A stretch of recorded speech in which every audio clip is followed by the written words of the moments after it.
பேர் B. Franklin. 9ஆம் வகுப்பு ஆ பிரிவில் படிக்கிறேன். அரசு மேல்நிலைப் பள்ளிக்கூடத்தோடு நான் வந்து செய்தித்தாளை வந்து நிறைய பிரச்சனைன்னு பார்த்தேன், நிறைய ஆக்சிடென்ட்ஸ் பார்த்தேன். எதனாலனா டிரைவர்ஸ் வந்து தூக்கம் இல்லாமல் ஓட்டுறதுனால தான். அதனால் நாங்கள் வந்து ஒரு குரூப்பாக ஒரு ஆலோசனை செஞ்சோம். என்னென்னா அந்த வந்து சென்சார் கண்டுபிடிச்சோம். சென்சாருக்கான டயக்ராம் கட்டுறோம். டில்ட் சென்சார், அதாவது கண்ணிமையை வாட்ச் பண்ணுற சென்சார். அது வந்து நம்ம கண்ணிமையை சிமிட்டிகிட்டே இருக்கனால இதுமாதிரி செயல்பட்டுகிட்டே இருக்கும். அதனால் இப்போ கண்ணிமை 5 செகண்ட் மேலே சிமிட்டாமல் போச்சுன்னா டைம் ஐசி என்பது 5 செகண்ட் பார்த்துட்டு அதுக்கு மேலே இதாகிடுச்சுன்னா ரிலேங்கிற ஆப்ஷன் வந்து ஆஃப் ஆகிட்டு பஸ்ஸுரன் வந்து எச்சரிக்கை ஒலிப்பு கொடுத்து அப்படியே சவுண்டு கொடுத்துட்டு அந்த ஓட்டுநர் தூங்கிட்டு இருக்கிறத எழுந்திரிச்சிடுவாங்க. எழுந்ததுக்கப்புறம் அதான் அவங்க வண்டி ஓட்டலாம். இதுக்கான தேவையான பொருள்னா ஒரு பேட்ரி, டயோடு ஆப்ஷனு, ரெகுலேட்டர், அதுக்கு ஒரு டில்ட் சென்சார், அந்த கண்ணிமையை வாட்ச் பண்ணுற சென்சார்.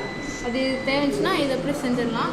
அந்த காரு ஓட்டுநருக்கும் அந்த கண்ணிமையை பார்க்கறதுக்கும் அது கரெக்டாக வச்சிங்கன்னா அவர் ஓட்டுநர் கண்ணு 5 நிமிஷத்துக்கு மேலே 5 செகண்ட் மேலே கண்ணிமைக்கும் போச்சுன்னா நிறைய பிரச்சனைகள் வரும். அதனால் அந்த சென்சார் வந்து டைம் ஐசி வந்து இதாகி அது 5 செகண்ட் பார்க்கும். அது ரிலே ஆஃப் ஆகி பஸ்ஸை வந்து ஆன் ஆகி எச்சரிக்கை ஒலிப்பு கொடுக்கணும்.